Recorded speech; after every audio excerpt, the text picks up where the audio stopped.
salam sejahtera. Selamat pagi kepada anda di luar sana. Anda sudah menonton Awani Pagi bersama saya Jiji Ahmad dan juga rakan setugas Hafizi Rosli. Hari ini di Awani Pagi jam 8.30 ini kita sebenarnya nak fokuskan satu topik kesihatan. Kerana di Malaysia setiap hari sekurang-kurangnya 10 penduduk didiagnos mengalami kerosakan buah pinggang yang kronik atau berada pada peringkat 5. Peringkat teruk dan memerlukan rawatan dialisis, dan lebih menggerunkan setiap tahun golongan pekerja iaitu mereka yang berusia antara 20 hingga 50 tahun paling ramai sebenarnya mengalami masalah buah pinggang kronik yang memerlukan rawatan yang khusus.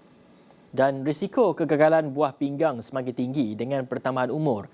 Dan risiko kegagalan buah pinggang semakin tinggi dengan pertambahan umur seperti apa yang saya katakan tadi, dan juga obesiti, penyakit darah tinggi, merokok dan keturunan adalah antara faktor lain yang menyumbang kepada statistik berkenaan. Jadi pasti yang kita nak lebih tahu lebih lanjut mengenai apakah risiko sekiranya pesakit ini tidak dirawat dan apakah pilihan yang pesakit ada untuk merawat penyakit ini. Untuk itu kita akan bersama dengan Dr. Lily Musyahar, merupakan Ketua Jabatan Nefrologi Hospital Tuanku Jaafar Seremban, bersama dengan kita di talian. Assalamualaikum Doktor. Waalaikumsalam warahmatullahi wabarakatuh. Doktor, bolehkah Doktor jelaskan sedikit ringkas saja mengenai penyakit buah pinggang ini secara ringkasnya?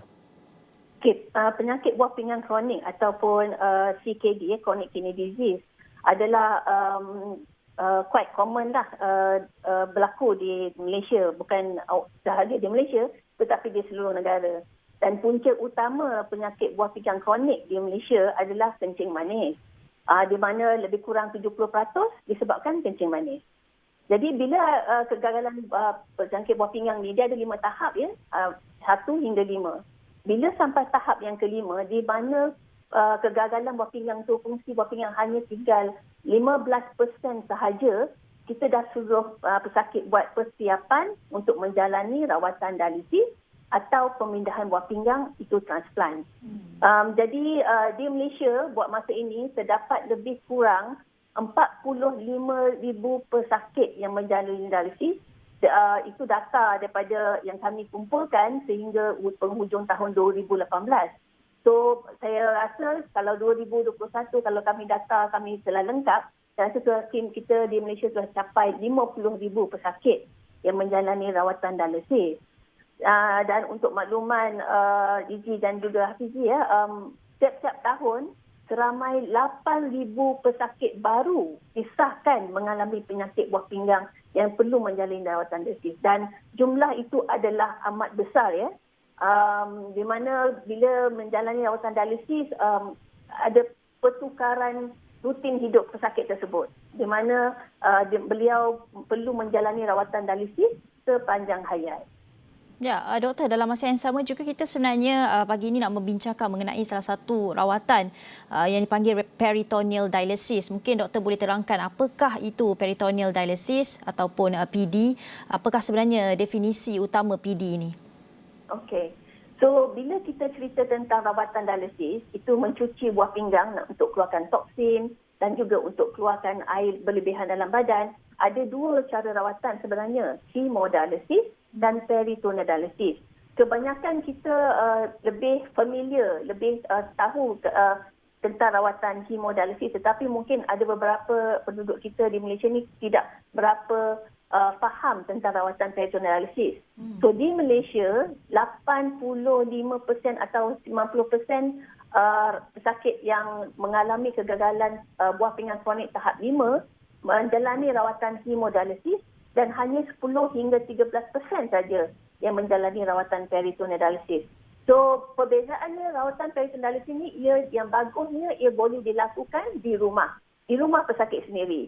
Pesakit tidak perlu berulang alik dari hospital ke rumah, di mana kalau hemodialisis mereka perlu berulang 3 kali seminggu, tetapi peritoneal dialysis mereka berada di suasana rumah sendiri, dan rawatan jadual tu mereka yang aturkan. Rawatan peritoneal dialysis ni tidak menggunakan darah, tidak menggunakan air dan tidak menggunakan jarum. Jadi cara rawatannya, kita akan tanamkan ataupun kita letakkan satu tube melalui satu pembedahan kecil di perut pesakit tersebut, dan pesakit akan diajar, akan menjalani training untuk lakukan rawatan tersebut di rumah. Ya, sebab pada peringkat awal memang siapa pun tak tahu macam mana nak lakukan, tapi tim jururawat kami akan ajar pesakit tersebut untuk menjalani rawatan ini. Cuma perhitungan dialisis ini perlu dilakukan 3 hingga 4 kali sehari. Jadi jangan terkejut bila kata 3 hingga 4 kali sehari, kata doktor macam kerja saya hari-hari untuk rawatan PD saja. Tapi sebenarnya tidak. Sebab kita ada budak-budak kanak-kanak, sekolah pun ada penyakit kegalan buah pinggang, dan ini adalah rawatan terbaik untuk mereka sebab mereka nak pergi ke sekolah. Jadi rawatan ni walaupun 3 atau 4 kali sehari, sekali pertukaran tu kalau dia dah expert, dah pandai, ambil masa 20 hingga 30 minit saja. So bila dia bangun pagi, katalah jam 6 atau 6 pagi, dia boleh buat pertukaran yang pertama 30 minit. Then dia boleh pergi kerja, boleh pergi sekolah. Dan tengah hari mungkin dia akan kena buat pertukaran yang kedua pula, di mana dia kena masukkan air dalam perut. Proses tu lebih kurang 20 minit, dan lepas 4 hingga 6 jam selepas kemudian tu dia kena lakukan pertukaran kedua, sebab air dalam perut tu dah kotor. Dia dah serapkan toksin-toksin dan lebihan air dalam badan, dan perlu dia buang air dalam perut tu yang tinggi toksinnya dan masukkan air yang fresh, yang baru, masukkan dalam perut. So, pertukaran ni biasanya waktu pagi, waktu tengah hari, petang dan malam. Itu jika 4 kali sehari. Tapi kami telah mulakan rawatan kita panggil incremental dialysis, di mana kita mulakan 3 kali dulu, dan perlahan jika perlu baru kita naikkan ke 4 kali jika perlu. So, itu adalah rawatan PD. Jadi kalau doktor katakan tadi, hemodialisis ni dia cukup sinonim ataupun lebih ramai lagi penduduk di Malaysia ini menggunakan hemodialisis sebagai rawatan mereka, sekitar 90%, dan doktor juga mengatakan 10% saja yang menggunakan peritoneal dialysis ini. Mungkin doktor dapat terangkan kepada kita semua mengapa 10% saja yang menggunakan rawatan ini, doktor? Okey. Satu, pada pendapat saya dan kebanyakan pakar buah pinggang adalah kenapa kurang orang kata famous PD ni di Malaysia adalah mungkin kurang kefahaman. Ya, tidak semua faham bila banyak diwar-warkan tu hemodialisis.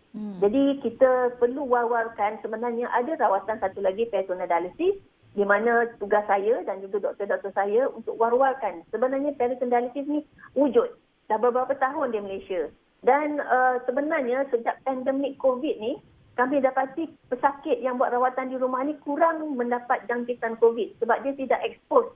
Ramai-ramai datang ke pusat hospital atau pusat dialisis. Jadi sebenarnya ia adalah lebih selamat di mana pesakit ada di rumah, dia tak ada expose kepada orang-orang luar lah. Dan yang kedua, saya rasa pesakit ni kadang dia tak confident. Bila doktor cerita kena buat sendiri, dia takut. Bila buat sendiri, trauma.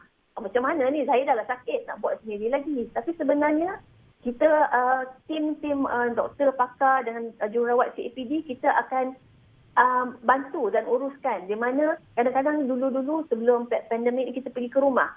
Buat lawatan ke rumah, bagi tahu ni kawasan yang kita boleh buat. Sebab rumah bukannya perlu canggih. Satu bilik dan bilik tidur pun kita boleh buat rawatan PD ni. Tak perlu aircon sebenarnya. Sebab ada orang salah pendapat, dia ingat kalau bilik tu kena aircon. Betul kena betul-betul bersih bilik tu. Saya kerap kali bagi tahu tidak semua orang mampu pasang aircon kat rumah. Jadi cukuplah kalau ada bilik sendiri, tak perlu pasang aircon, tidak wajib. Kalau ada kipas, bila buat pertukaran kita suruh offkan sekejap kipas tu, dan kita jagalah sapu bilik tu macam biasa. Bukannya 24 jam kena mop dengan Dettol ke bilik tu, tidak. So itu orang salah faham. Dan kita sebenarnya rawatan PD ni kita ada ownership kita sendiri. Kita nak jaga kita diri sendiri, kita buat sendiri dan kita uruskan jadual sendiri. So itu adalah satu cara yang bagus untuk PD ni. Sebab dia tak guna jarum. Jadi kalau buat sendiri, cucuk sendiri kat tangan tu mungkin trauma lah kan. Tapi ini tak ada jarum langsung. Tube tu sudah ada di perut, kita sambungkan sahaja. So pesakit-pesakit PD mula-mula dia trauma, dia takut. Tapi bila dia dah melalui perjalanan rawatan PD ni, dia lebih suka.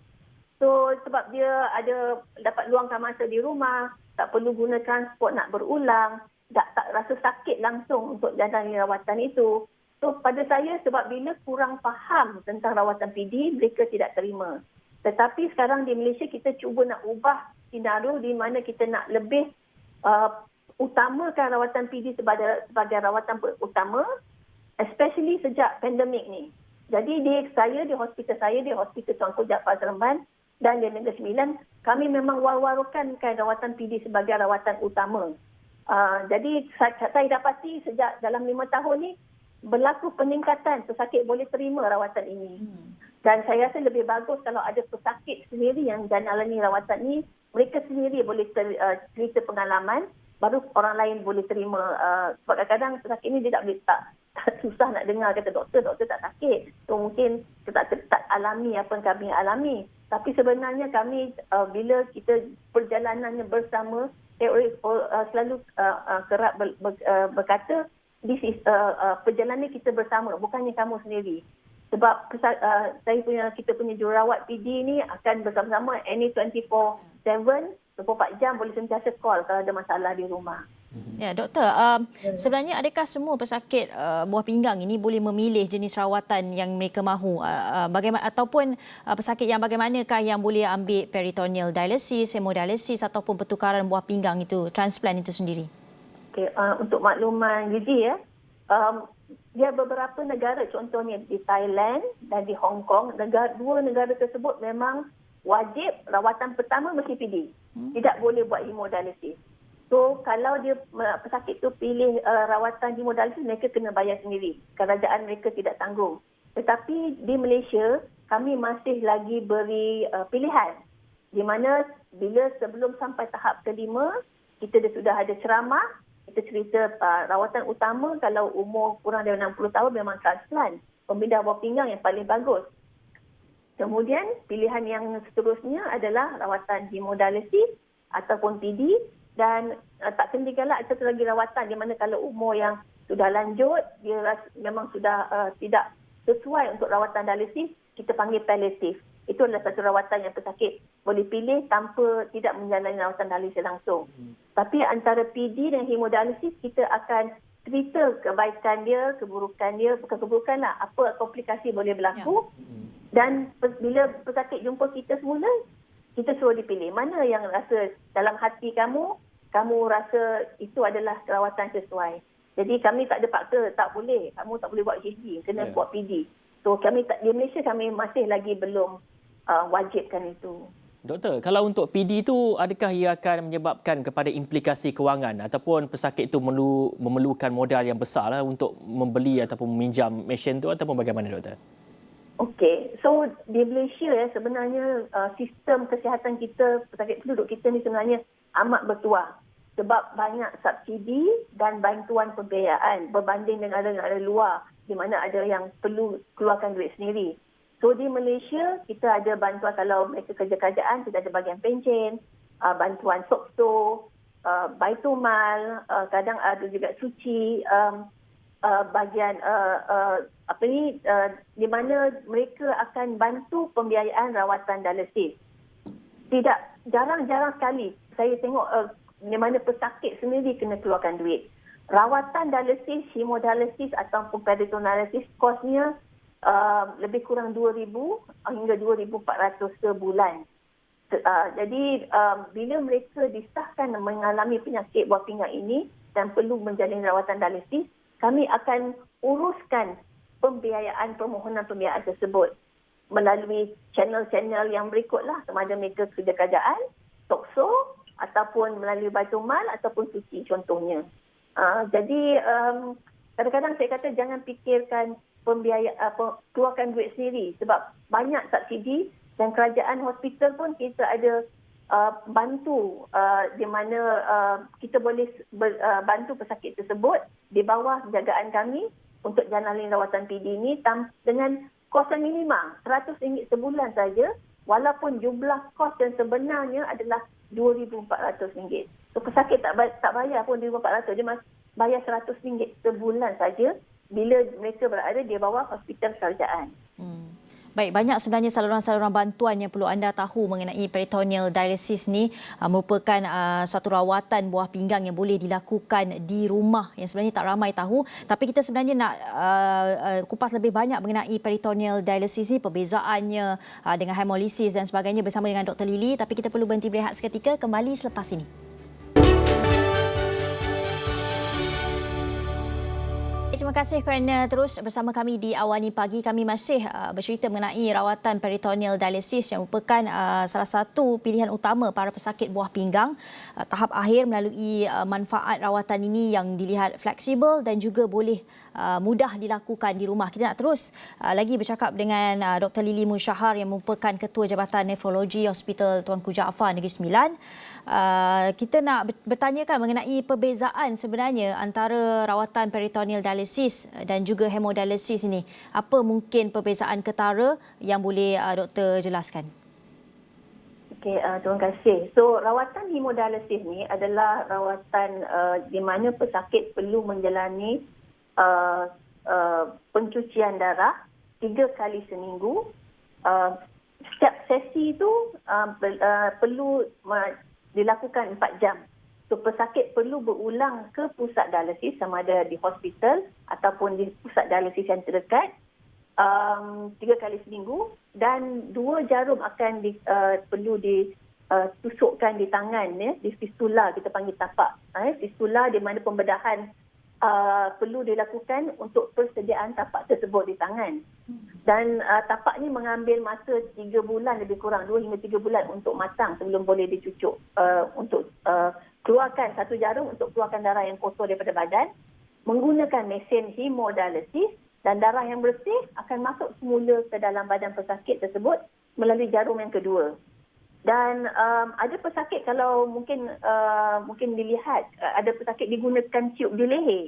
So tiub tersebut adalah satu cara juga untuk kita sambungkan mesin kepada badan pesakit bila tangan atau tapak fistula tidak disediakan ataupun tidak boleh dibuat.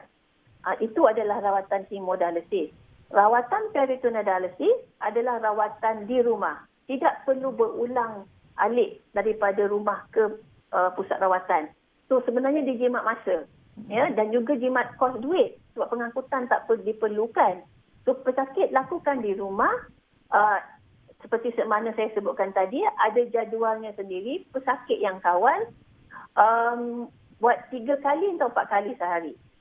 So 3 kali atau 4 kali sehari, tetapi setiap sesi tu mengambil masa lebih kurang 20 hingga 30 minit. So jururawat kami, jururawat peritoneal dialysis kami akan ajar pesakit macam mana cara-cara untuk lakukan rawatan ini, di mana dia perlu gantungkan beg, dan beg tu akan sambung kepada tiub yang terlebih awal dilakukan pembedahan di perut pesakit tersebut. Dan bila dah selesai rawatan pertama, contohnya bangun pagi dia buat sekali, terpulang kepada pesakit. Dia nak buat pukul 5 pagi ke, nak buat pukul 6 pagi ke, 7 pagi ke, sebab pesakit yang uruskan jadual tersebut. Dan selepas rawatan pertama dia buat, 4 hingga 6 jam kemudian, pesakit perlu lakukan pertukaran yang kedua. Sebab air dalam perut tu dah kotor. So dia kena keluarkan air yang dah simpan 4 hingga 6 jam tu, habis keluarkan. Sebab ada cara-cara dia connection sambungan tu, dan masukkan air yang baru. So, air yang baru tu yang duduk dalam perut tu, sebenarnya air tu ada kandungan gula dan ada garam galian tertentu, di mana semasa air tu duduk dalam perut yang baru tu, 4 hingga 6 jam tu dia akan tarik toksin-toksin yang tidak baik daripada badan dan air-air yang berlebihan daripada badan keluar daripada badan pesakit melalui beg nanti bila dia buat pertukaran yang seterusnya. So itu adalah rawatan peritoneal. Doktor, kalau kita lihat kepada dialisis ni, rawatan dialisis ni mungkin ingin ataupun tujuannya adalah untuk kita meningkatkan kualiti hidup mereka. Tetapi kalau kita ingin pulih sebetul-betulnya daripada penyakit ini, adakah pemindahan buah pinggang itu salah satu caranya, doktor? Ya, pemindahan buah pinggang adalah satu cara yang paling utama. Di mana bila dapat buah pinggang baru, pesakit dah tak perlu buat dialisis dah. Sebab buah pinggang baru tu boleh hidup normal. Cuma dia perlu makan ubat yang tertentu untuk jaga buah pinggang tu kekal bagus. So saya ada pesakit yang dah 30 tahun buat pemindahan buah pinggang, di mana fungsi buah pinggang yang dia terima tu masih lagi normal. Jadi kita memang war-warkan siapa-siapa umur yang 60 ke bawah yang nak jadi penderma buah pinggang kepada ahli keluarga. Sebab kita ada dua cara, nak sama ada derma kepada ahli keluarga yang ada sakit buah pinggang kronik ini yang menjalani rawatan dialisis, ataupun boleh ikrar sebagai penderma organ bila kita sudah tiada ataupun kita sudah bila dah brain dead. So itu kita boleh ikrar, kita ada kad. So itu untuk kita ikrar di mana organ kita akan kita serahkan, dermakan kepada sesiapa yang di dalam senarai menunggu di Malaysia untuk menerima buah pinggang. Doktor, daripada penjelasan doktor mengenai peritoneal dialysis ini, ianya sangat baik sekali ketika kita sedang berperang dengan COVID-19, lebih-lebih lagi program ini ataupun dialysis ini boleh mudah dilakukan di rumah. Adakah telah dijalankan langkah-langkah ataupun mungkin program yang telah dianjurkan untuk membantu meningkatkan pengetahuan mengenai peritoneal dialysis ini di Malaysia, doktor? Ya, so sebenarnya program-program yang kami jalankan, sebab bukan data di Malaysia sahaja yang mengatakan peritoneal dialysis ini kurangkan jangkitan COVID ya. Seluruh dunia didapati kalau bandingkan hemodialisis dan peritoneal dialysis jangkitan COVID adalah amat rendah sebab mereka tidak terdedah kepada orang ramai, mereka berada di rumah saja. So cara-cara kita nak war-warkan cara penggunaan peritoneal dialysis ini adalah melalui media massa macam hari ini. Terima kasih Jijing Azizi. Dan also kami war-warkan juga bila kita jumpa mereka di klinik. Kita ada sesi ceramah. Di situlah tugas kami sebagai doktor, pakar dan juga jururawat untuk war-warkan keadaan ini. Dan juga untuk makluman, kami ada Facebook ya, dah 2 tahun 2019 kami launchkan, di mana saya dan kawan saya Dr. Rafidah, Dr. Fadlina dan Dr. Suriati dan bersama pesakit Cik Syazwali dan ada 2 lagi pesakit yang tidak berada dengan kami sekarang. Kita telah create My Buah Pinggang Facebook. So sila ke My Buah Pinggang Facebook itu, di mana My Buah Pinggang Facebook itu kami akan sentiasa wawarkan tentang bukan sahaja penjagaan buah pinggang dan juga tetap pengetahuan tentang rawatan peritoneal dialysis. Dan kita ada juga website My Buah Pinggang juga, mybuahpinggang.com, di mana di situ juga kita cuba wawarkan apa-apa sebarang maklumat tentang buah pinggang dan rawatan dialysis. Jadi melalui app sekarang ni kan semua banyak ada di Malaysia, 80% ada smartphone.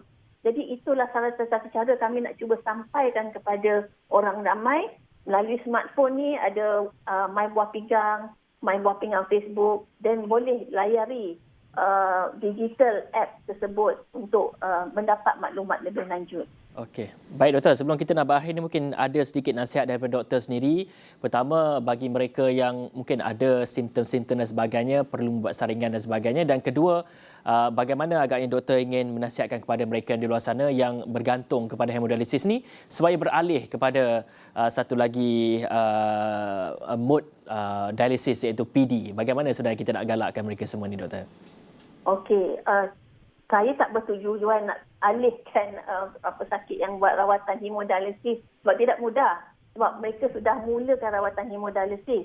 Tetapi jika mereka mengalami masalah menjalani rawatan hemodialisis ini, contohnya jantung tidak tahan, selalu sakit dada, so itu adalah satu cara untuk mereka boleh beralih ke rawatan peritoneal dialysis. Kadang-kadang doktor pun akan nasihat begitu.